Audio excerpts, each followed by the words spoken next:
Friends 2023 elections తర్వాత Congress government రూలింగ్లోకి వచ్చిన తర్వాత మెయిన్గా ప్రజలు వింటున్న న్యూస్ వచ్చేసరికి తెలంగాణ అప్పులు అనమాట. అండ్ ఈ వీడియోలో వచ్చేసరికి మన తెలంగాణకున్న మొత్తం అప్పుల గురించి డీటెయిల్గా అయితే తెలుసుకుందాం. అండ్ ఈ అప్పులు మన తెలంగాణ ప్రజలపైన ఎలాంటి ఎఫెక్ట్ని చూపిస్తుందో అది కూడా తెలుసుకుందాం ఫ్రెండ్స్. సో వీడియో వచ్చేసరికి చాలా ఇన్ఫర్మేటివ్గా అయితే ఉండబోతుంది. సో వీడియోని ఎవరు స్కిప్ చేయకండి. అండ్ వీడియో నచ్చినట్లయితే లైక్ చేయడం అస్సలు మర్చిపోకండి ఫ్రెండ్స్. ముందుగా చూసుకున్నట్లయితే మన తెలంగాణను ముందుగా పరిపాలించిన బీఆర్ఎస్ గవర్నమెంట్ వచ్చేసరికి పాస్ట్ 10 yearsలో 13,72,000 crores అయితే స్పెండ్ చేసింది మన స్టేట్ డెవలప్మెంట్ పైన. అండ్ ఇందులోంచి 5,69,000 crores అయితే అప్పుగా అయితే నిలిచిందనమాట at the end of 10 years.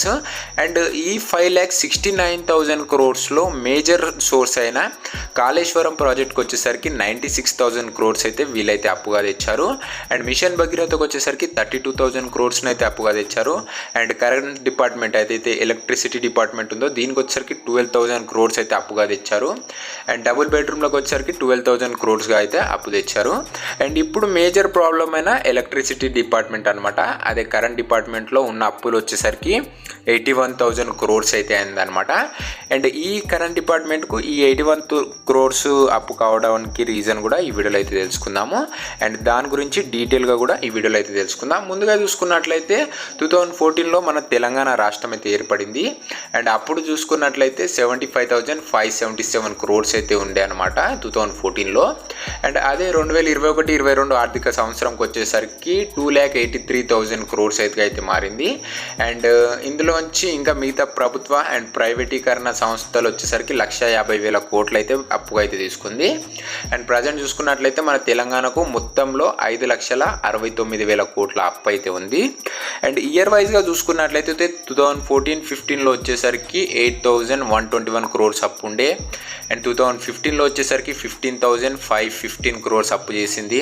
And 2016లో వచ్చేసరికి 30,319 crores అప్పు చేసింది. అండ్ 2017 22,658 crores అప్పు చేసింది. 2018లో 23,000.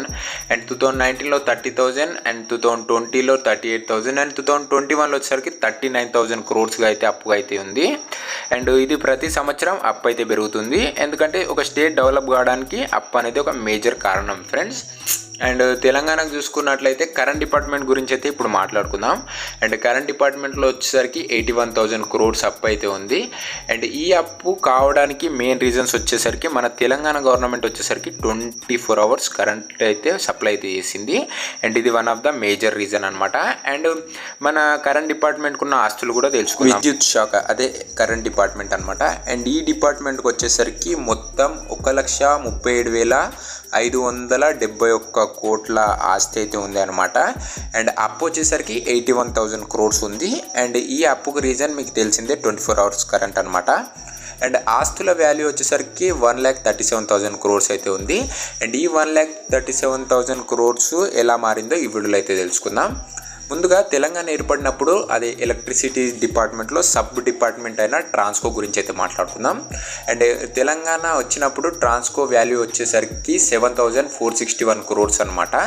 అండ్ అదే ఇప్పుడు 2023లో చూసుకున్నట్లయితే 24,476 కోట్లుగా అయితే మారింది అనమాట. అండ్ జెన్కో ఇది కూడా ఒక సబ్ డిపార్ట్మెంట్ అనమాట ఎలక్ట్రిసిటీ డిపార్ట్మెంట్లో. అండ్ 2014లో దీని వాల్యూ వచ్చేసరికి 19,607 crores అయితే ఉండే. అండ్ 2023లో వచ్చేసరికి 53,963 crores అయితే ఎదిగింది. అండ్ డిస్కామ్ అయిన ఎన్డిపిసిఎల్ అండ్ అలాగే ఎస్డిపిసిఎల్కి 2014లో ఎంత ఉండే అనేది ఇన్ఫర్మేషన్ అయితే లేదు, కానీ 2023లో వచ్చేసరికి దీని వాల్యూ 59,132 crores అయితే మారింది. ఇలా ఎలక్ట్రిసిటీ డిపార్ట్మెంట్ వచ్చేసరికి అంచెలంచెలుగా ఎదిగి ఇప్పుడు 1,37,000 కోట్ల వాల్యూని అయితే ఉంది అనమాట. అండ్ ఈ మొత్తం అప్పుల వల్ల ప్రజల మీద ఎలాంటి ఎఫెక్ట్ పడుతుందో ఇప్పుడు తెలుసుకుందాం. ముందుగా వచ్చేసరికి ఇంత అప్పు ఒక స్టేట్ మీద పడితే అది స్టేట్లో ఉన్న ప్రతి ఒక్కరి మీద పడ్డట్లే ఫ్రెండ్స్. అండ్ దీని ఎఫెక్ట్ వచ్చేసరికి పొలిటికల్ పార్టీస్ ఆఫర్ చేస్తున్న మేనిఫెస్టోలో ఉన్న స్కీమ్స్ పైన అయితే పడుతుంది అనమాట.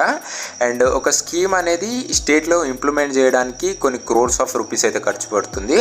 అండ్ అదే వచ్చేసరికి తన స్టేట్ ట్రెజరీలో వచ్చేసరికి మనీ లేకపోతే ఈ స్కీమ్ అనేది ఇంప్లిమెంట్ చేయడం అనేది చాలా కష్టం అవుతుంది.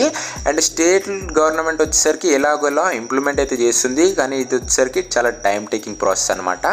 అండ్ ఇలా అప్పు వచ్చేసరికి ప్రజల మీద చాలా తీవ్రమైన ఎఫెక్ట్ అయితే చూపిస్తుంది. వాళ్ళు అనుకున్న స్కీమ్ వాళ్ళకి వచ్చే స్కీమ్ వచ్చేసరికి చాలా లేట్ అవుతుంది. అండ్ సమ్ టైమ్స్ చాలామందికి రావు కూడా. అండ్ ఇది ఫైనాన్షియల్ ఇష్యూ వల్లనే. ఒక స్టేట్ ఫైనాన్షియల్ ఇష్యూ ఎందుకు జరుగుతుందో నెక్స్ట్ వీడియోలో అయితే తెలుసుకుందాం. అండ్ ఇంకా ఎలాంటి వీడియోస్ కావాలో కింద కామెంట్ చేయండి. అండ్ ఈ వీడియో నచ్చినట్లయితే లైక్ చేసి ఛానల్ కొత్త వచ్చిన వాళ్ళకి సబ్స్క్రైబ్ చేసి బెల్ ఐకాన్ అయితే ఆన్ చేయడం అస్సలు మర్చిపోకండి. This is your AB facts signing off.